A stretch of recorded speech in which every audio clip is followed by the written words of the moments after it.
everybody, my name's Melissa and welcome back to Hopeful Happenings. Today is a super fun collaboration with the lovely Kim Chance. We are doing a ho ho ho writing tag for Christmas. If you couldn't tell already, I am so stoked about this Christmas season and I'm really excited to be doing this tag with Kim Chance. She was the first author tuber that I ever saw and I was so inspired by her videos, and now she's a published author and she's onto her sequel. It's so exciting, so I'll have all of her links down below so you can go check out her channel and check out her video after this. Alright, question number 1. Santa Claus, if you could ask Santa for one thing off of your author bucket list, what would it be and why? I really want to meet you guys. I have been talking to so many of you for so long, and I would love the opportunity to meet you in person and just get to hug you and talk to you about books and writing and just see you guys in person. I think that would be a really special Christmas present too. Number 2, the ghost of Christmas past. What is one piece of advice you wish your past self knew about writing? Or what advice would you give fellow aspiring writers? For both my past self and everyone out there watching this who is aspiring to be a published author, my advice would just be to be patient. Writing a book, and especially publishing a book, is going to take time. So please do not be discouraged by that. You will get there someday. And in being patient, please don't compare yourself to other writers whose journey may have looked on the outside easier than yours, because you really don't know what they went through. And even if they were one of those authors who got lucky, who got an agent off the first day, or who was able to sell their book after a week, that's not the norm. Most people do have multiple struggles and hurdles to jump over before they see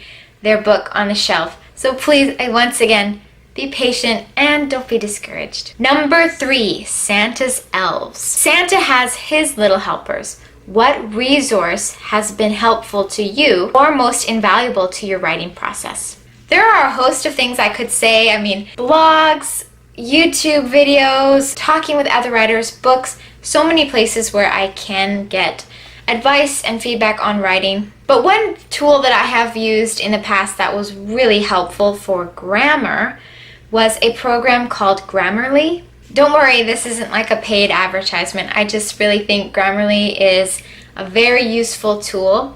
It's a program that catches grammar, but not just grammar. It checks sentence structure and helps develop an easier way to find the mistakes in your manuscript. So I've really liked using that program for when I'm almost done a manuscript and I need to go through and double check all the spelling and everything. Number 4, gingerbread cookies. What is your favorite holiday treat? And what is your main character from your current work in progress? What is their favorite treat? My favorite holiday treat is probably eggnog. I could drink so much eggnog.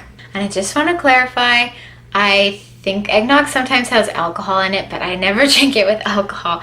I usually just drink it like milk. It's so good. And my main character from my current work in progress is actually a Haitian American.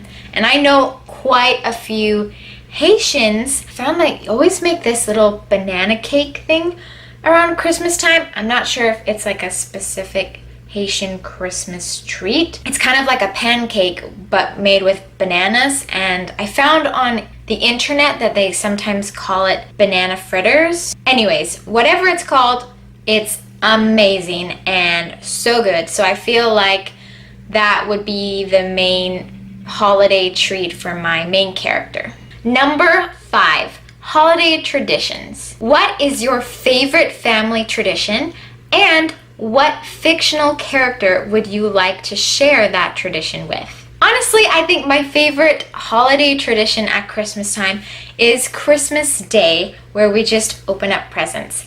My family usually wakes up and we're allowed to open our stockings without having to wake up anybody else. And there's always like chocolates and oranges and yummy things in there.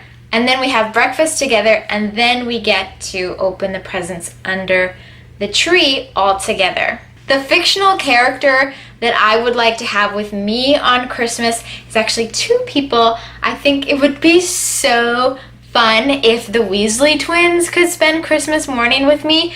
I mean, first of all, they'd probably give incredible, awesome, crazy gifts that you probably don't actually want to open yourself, but want to see someone else open. And then I feel like they'd be super funny with whatever gifts that they get, and they just make it such a fun experience. One to remember, that's for sure. Number 6, the Star of Bethlehem. What started your journey to write your first book?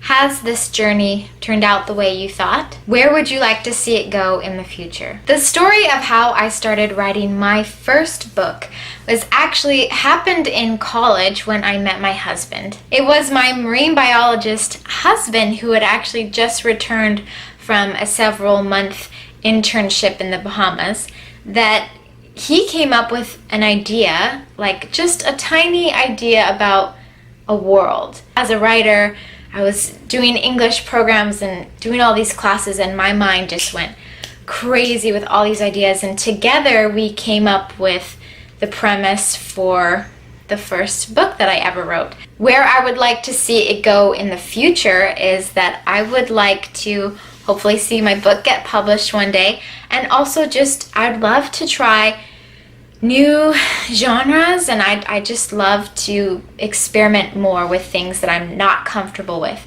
because I think that's where I can grow the most, is if I step out of my comfort zone. Number 7, The Night Before Christmas. What is your favorite book to read during the Christmas holidays? Besides reading the Nativity story, I don't think I have a book that I read every single Christmas, although I do really love to read picture books, because picture books to me have so much magic. They have incredible picture books for the Christmas holidays with gorgeous pictures, and a few examples would be The Polar Express, Room for a Little One, The Christmas Wish, and then of course there's How the Grinch Stole Christmas, which is always a fun read. Number 8, Christmas parties. What is your best advice for juggling writing during the Christmas holidays? My advice for juggling writing during the Christmas season is to actually take a step back. I'm not saying to stop writing. I just think it's important to set very reasonable, obtainable goals during this busy season. For me, I'm going to try to do something festive at least once a week, whether that be baking cookies or going sledding. Actually, I can't go sledding because I live in Florida, but I would if I lived in Canada again. And just something festive and something family oriented at least once a week until the holidays, and then during the actual holidays I would just personally just take a break and just enjoy the Christmas spirit.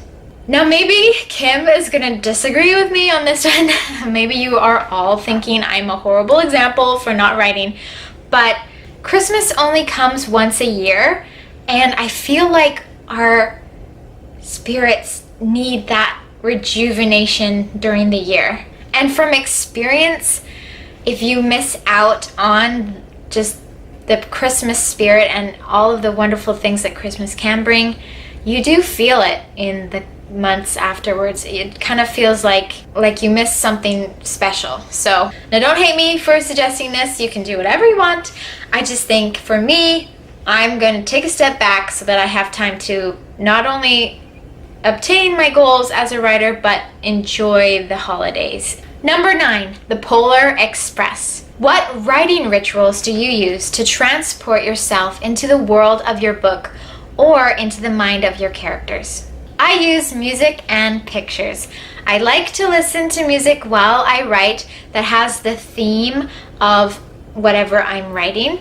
And then sometimes I will also look at pictures before I start writing, just to remind myself maybe what the character looks like or what the world looks like, and just get back into that feel. And lastly, number 10, sugar and spice and everything nice. In the spirit of spreading kindness and cheer, give a special shout out to someone who has been instrumental in your writing journey or someone who has really helped you along the way. Well, my first shout out has got to be to my husband, who has been there from day one. Obviously, I just told you how he created my first book, but he has never given up on me and he has helped me with so much. So I'm so grateful for him. Love you, babe. But because this is a writing tag and I'd love you to meet other writers who are just absolutely incredible, I'm going to give this shout out to my friend Brittany Wang.